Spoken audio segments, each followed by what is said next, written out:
The medical bay doors slid open with their usual hiss, but Dr. Lysa Marin stopped dead in her tracks. Standing in the corridor outside Cabin 7B was something that made her blood run cold. A Kethrin cub, barely 3 cycles old, its obsidian scales gleaming under the ship's fluorescent lights. The creature's pupils contracted to vertical slits as it tracked her movement, and a low rumble emanated from deep within its chest. "I need to examine the human," Lisa said, keeping her voice steady despite the predatory gaze fixed upon her. "She's been sick for 2 days now." The cub, Vrik, she remembered from the crew manifest, didn't move. His clawed feet remained planted firmly in front of the door, tail swishing slowly behind him like a metronome counting down to violence. "Vrik, I'm the ship's doctor.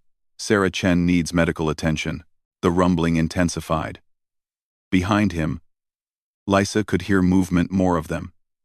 3 other Kethrin cubs emerged from the shadows of the cabin, forming a semicircle around their packmate. Their collective growl resonated through the metal walls, a sound that evolution had designed to freeze prey in their tracks. It was working. Lysa had served aboard the Covenant Dawn for 2 years, ever since the Kethrin Empire and humanity had formed their unlikely alliance against the Vrek swarm.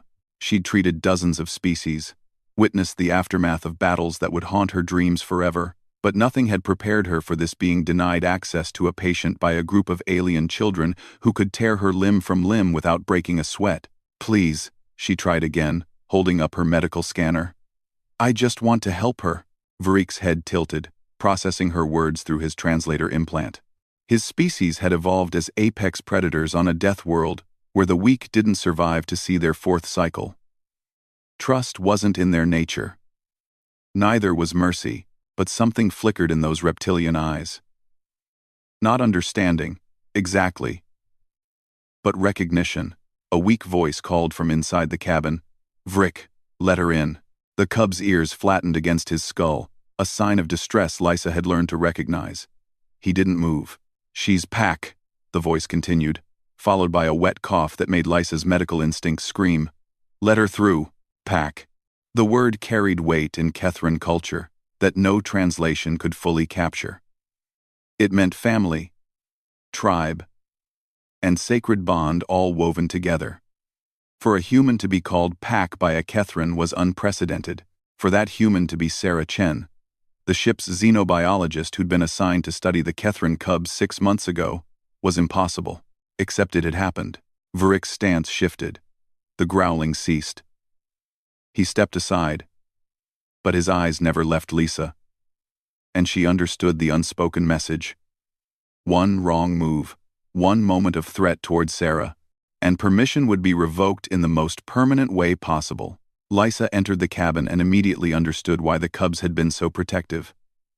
Sarah lay on her bunk, skin pale and slick with fever sweat, breathing shallow and labored. Around her, the cabin had been transformed into something between a nest and a fortress.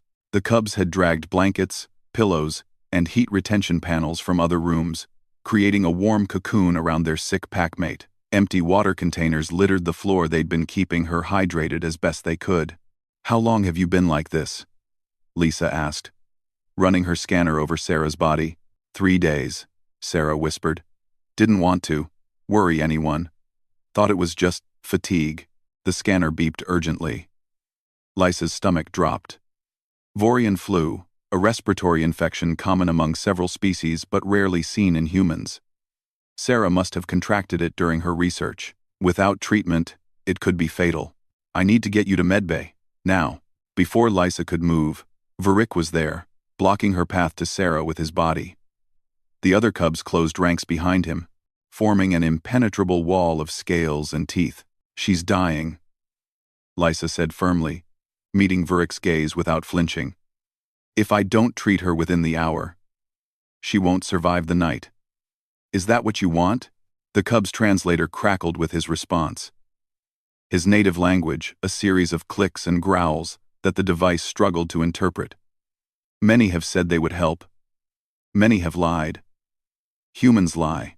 "Not all humans," Lysa countered. "And not me. I took an oath to heal, not to harm. Sarah is my patient. That makes her my responsibility." You can come with us, you can guard her in medbay if you don't trust me. But if you keep me from treating her, you'll be the reason she dies." The words hung in the air like a blade. Lisa knew she was gambling with her life, challenging apex predators with logic and ethics they might not even recognize. But she also knew something about the Kethrin that few others did. They valued honesty above all else. Even when that honesty was brutal. Vrick turned to his packmates, and a conversation happened in frequencies too low for human ears. When he looked back at Lisa, something had changed in his expression. "We come," he said. "We watch. You heal Pack, sister, or we end you." It wasn't exactly a vote of confidence, but it was permission. 2 hours later, Sarah Chen rested in a medbay bed, an IV drip feeding her the antivirals she needed to survive. The Kethrin cubs had arranged themselves around her bed like living gargoyles, their eyes tracking every movement Lisa made with predatory precision. When other crew members tried to enter, the growling resumed until Lisa assured them everything was under control. Captain Rodriguez watched from the observation window, shaking his head in disbelief. "In 20 years of command, I've never seen anything like this. Kethrins don't form bonds lightly," Lisa explained, updating Sarah's chart. "But when they do, it's absolute." Sarah didn't just study them. She earned their trust. She became Pack. "And now a doctor needs permission from alien children to treat her crew," Rodriguez muttered. "Not permission from children," Lisa corrected, glancing at Vrick, who watched her with ancient eyes and a young face. "Permission from warriors who would die to protect one of their own." "There's a difference." Sarah stirred, her fever finally breaking. Vrick was at her side instantly. A rumble of relief escaping his throat, Sarah's hand reached out, weakly patting his scaled head. And the cub nuzzled into her palm, with a gentleness that seemed impossible from a creature designed for violence. "Thank you," Sarah whispered. Though Lisa wasn't sure if she was speaking to her or to the cubs who'd kept her alive through sheer force of will. Maybe it didn't matter. Maybe that was the point. In the cold mathematics of space, where species measured each other by firepower and territory, humanity had discovered something the galaxy had forgotten: that bridges could be built not through strength, but through stubborn compassion. That a scientist who treated alien children with kindness could forge bonds stronger than any alliance treaty.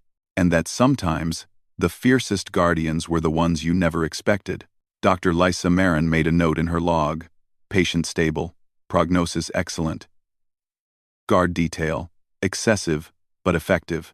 Behind her, Vrick settled at the foot of Sarah's bed, his packmates arranging themselves around him. They would stay there until she woke, and probably long after. Permission to treat had been granted. But trust, real trust, would be earned one careful action at a time. It was the human way. And now, perhaps, it was becoming the Kethrin way too.